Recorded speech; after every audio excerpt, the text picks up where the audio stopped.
Okay, my name is Martin Mills. I'm a University Senator at the University of Aberdeen. It is my fourth term, four-year term as a Senator, so I'm getting rather long in the tooth on this one.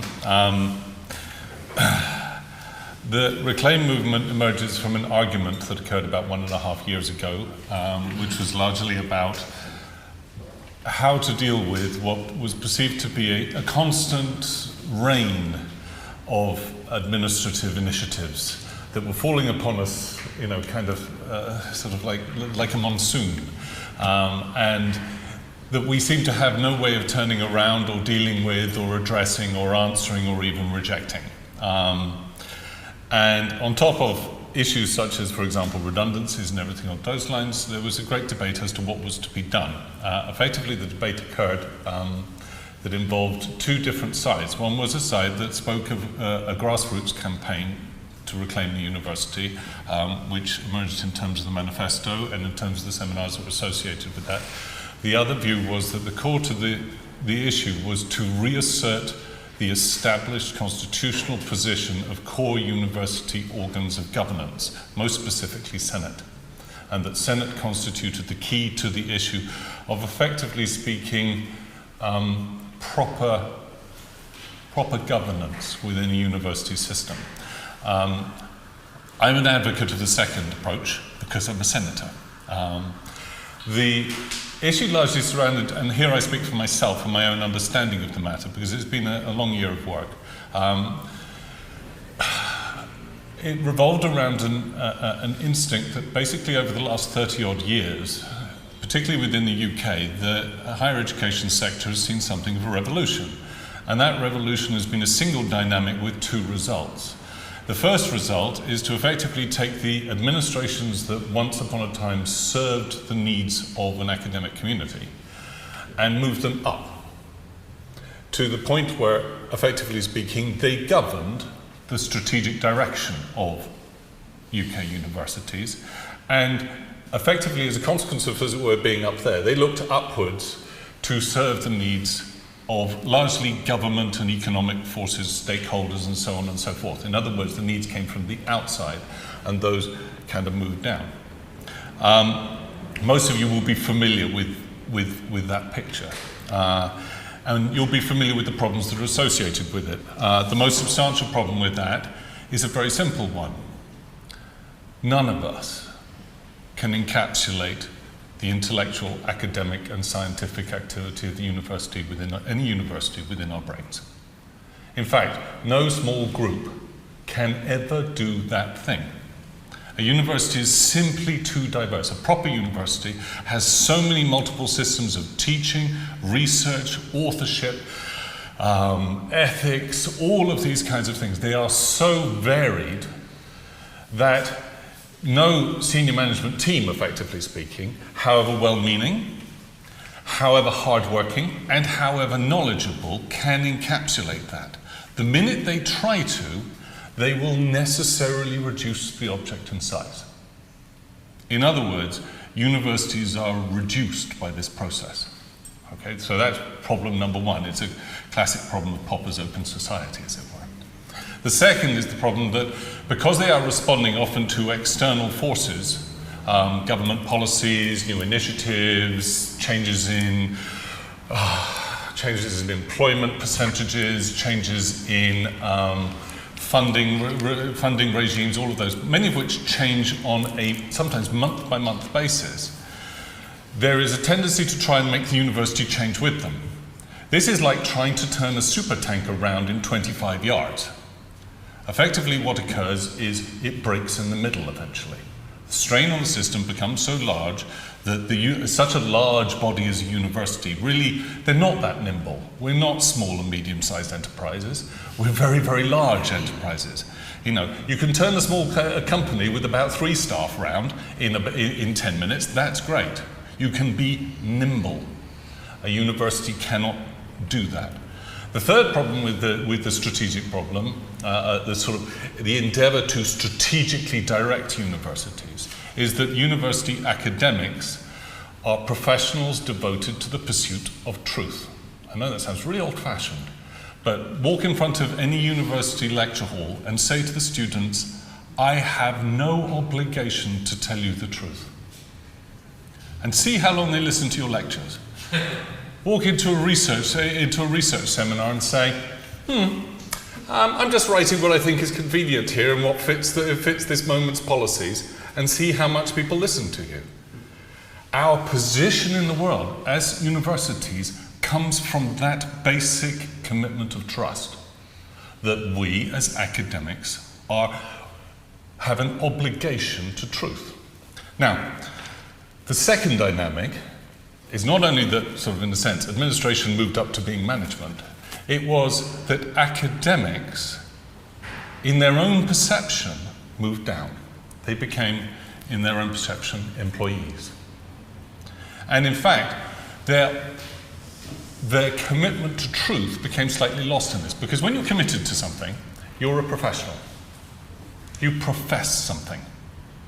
A lawyer professes the law, regardless of what their employer tells them to do. A doctor professes their care for a patient, regardless of whether or not the hospital, or should profess the well-being of their patients, regardless of whether or not the hospital has a deal with a particular pharmaceutical company. An academic should profess their truth, regardless of what their employer tells them to do. And that's a basic drag. That is the degree to which academics are professionals, not employees. Actually, by the way, under law, because most of us are largely in charge of what we do, largely in charge of what lectures we teach, what courses we teach, what research we teach, because most of us can actually ask other people to step into our lectures without asking anyone's permission, because most of us have spent a very large quantity of our own personal money on our careers, largely in terms of books and everything on those lines. The Inland Revenue Office actually counts most of us as self-employed, but that's another matter. But academics, just as much as that has moved up, academics have moved down, and what has been involved there is a fundamental abrogation of our obligation to self-government.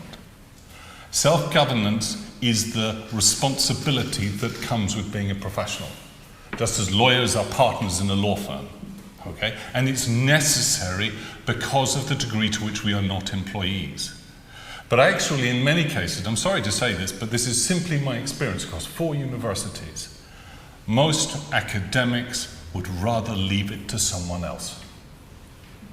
Most academics would rather go back to their office, teach the courses they're interested in, and do the research they're interested in. Do what they like as far as that's concerned, and leave the nasty administration and governance process to someone else. Now, in the University of Aberdeen, and I hasten to add here, I'm pointing the finger entirely at myself, we did this exactly 10 years ago. There's something called the Senate Effectiveness Review. It is a government obligation on every university that occurs every 5 years. 10 years ago, the University of Aberdeen Senate said, we're all, we were sort of vaguely, we pretty much trusted the guys upstairs. We were happy enough with it and everything on those lines. So what we did was we said, in the Senate, we said, well, we'd rather push all of this management and all of this nasty paperwork for a lot of committees to deal with rather than us. And elected senators in particular pushed it that way. And I was present that day, and I probably voted for it, because I wanted to get on with my teaching and my research. Okay? But in doing so, we effectively handed all of that work across to a system whose committees were entirely filled with management appointees. I don't want to use that word in a pejorative sense, but it's simply ex officio officers of Senate. And as a consequence of which, very quickly we began to notice that we had lost control of the governance of our own university. And most of us kind of went away, and we sort of hoped that the guys upstairs would be nice. If we were good, they'd be nice to us. It's kind of like a Santa Claus pact of a sort of strangely demonic kind. Right? And this is what we did. And almost all academics these days, particularly following the research assessment exercise and things on those lines, is guilty of a similar temptation at least. So at the beginning of this year, we sought to reverse that process. The Senate Effectiveness Review, God bless it, it was a godsend, came in, and we utilized it to revamp Senate so that any changes to the academic community had to come via it, and so that it engaged much more democratically with the larger body of the university. So that, for example, actually we had a pretty well-structured Senate to begin with, as it were.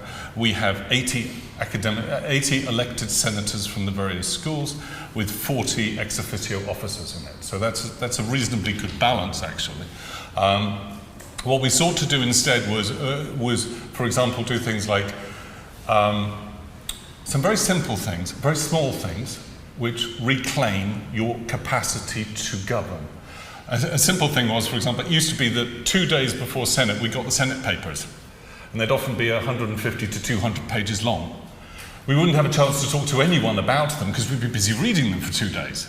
Okay? We changed that through internal Senate motions to 2 weeks, so that we had a chance then to read the stuff, discuss it amongst ourselves, take it to our constituents who had voted for us, discuss it with them, find out what they thought. All right? So this is one of the things we instituted. We also changed the committee membership so that elected senators, either from elected within Senate or directly, moved up into the committees and began to change those things. Various other things occurred which, honest to God, I wouldn't have believed 6 months ago. So, for example, the principal no longer has a right of veto over Senate matters. We do this because we're governing. This is not a question of critique. It is not a question of protest. It is not a question of standing outside the building in the cold, hoping somebody else inside will listen. It is a question of fighting and governing. And I'm afraid to say, it's really hard work, by the way. But during that time, we have succeeded in a variety of things. For example, at the very least, those 150 redundancies didn't happen. Which I'm very pleased to say, because I think I was on the redundancy list. Okay. Second, we have managed to discipline almost every initiative that involves academic matters and now other matters into the purview and authority of Senate itself. So that body, which is now more democratically collected, can make those decisions. I'm afraid it does give a lot of fights in Senate, but that's what's meant to happen. The other things are, well, there's a lot of things we've sent back. We often just sit there and say, we don't like this now, can you please send it back? And can you come back with it in 6 months' time when you've rethought about it? Okay. It involves a lot of work in between, and it involves us getting in people's faces and having hard discussions. Senators, elected senators have been involved, for example, in the near complete rewriting of our terms and conditions. That was a really long set of meetings. We are, in this sense, it's difficult now to give a sense of how much has been achieved in a year through, effectively speaking, the core reform of Senate. We have a goal, and that goal to a large extent comes in the form of the manifesto. That manifesto will have to go before Senate. We will debate it. We will discuss it. We may even make some amendments. But broadly speaking, this has occurred by senators working together, by actually paying attention to the system of governance around us, knowing the way it is structured, and where necessary, restructuring it. Never do anything by yourself, by the way. Tag team of 5 is always good. If you want a motion, get 20 other senators to sign it. That way, at least you'll know it makes sense. In this sense, we also work with other organizations. So we do work with the Reclaim, we work with the union. But in all of these cases, we work independently, but in cooperation. We don't necessarily agree with one another. Effectively speaking, our endeavor, therefore, has been to properly build civil society within the university, to ensure that senators now understand that it is their obligation to act towards governance, and that it is the obligation of staff and students to beat the hell out of their senators if they're not doing that. So that is their obligation.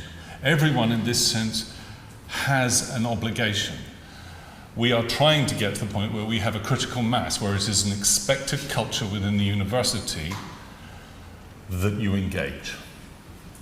I'll leave it at that.